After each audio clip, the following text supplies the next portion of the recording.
Halo Smile, kembali lagi di Dentist Education bersama saya Dr. Gigi Rian, spesialis perio. Pada Dentist Education kali ini, saya mau membahas tentang sinus lift, apa itu sinus lift, bagaimana prosedur sinus lift, apa efek sampingnya, dan untuk apa dilakukan sinus lift.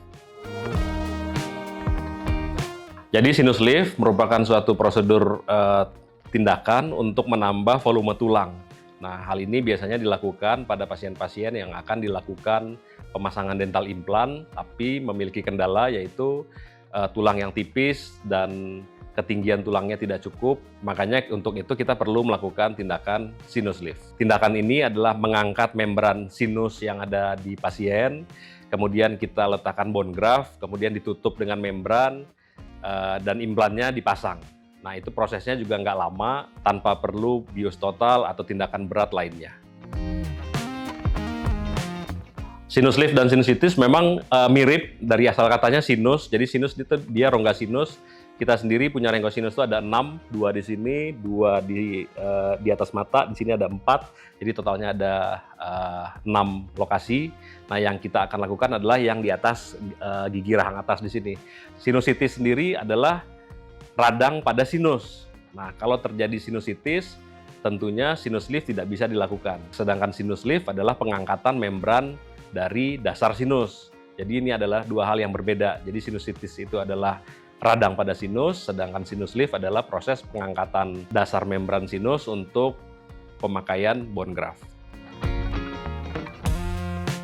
Sinus lift dapat dilakukan yang pertama pada kondisi-kondisi tidak terdapat sinusitis. Jadi tidak ada radang pada rongga sinus, tidak ada cairan di situ, jadi sinusnya dalam kondisi kering, pasiennya tidak memiliki alergi terhadap bone graft, dan tidak memiliki kontraindikasi seperti minum pengencer darah.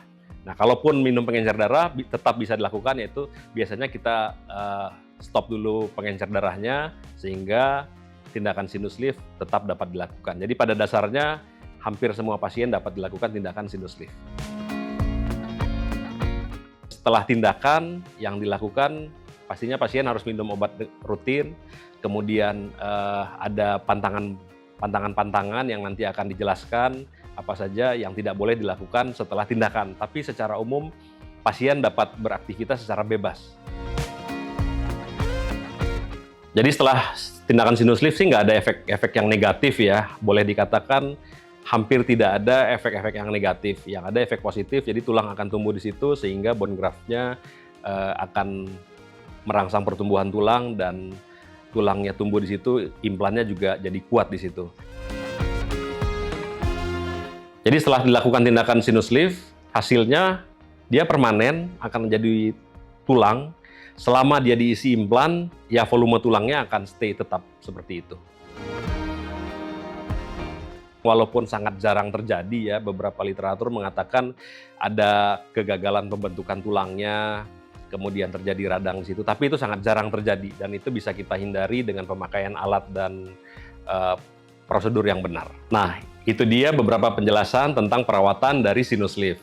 Jadi buat kalian jangan salah lagi ya, membedakan antara sinus lift dan sinusitis ya, Smiles.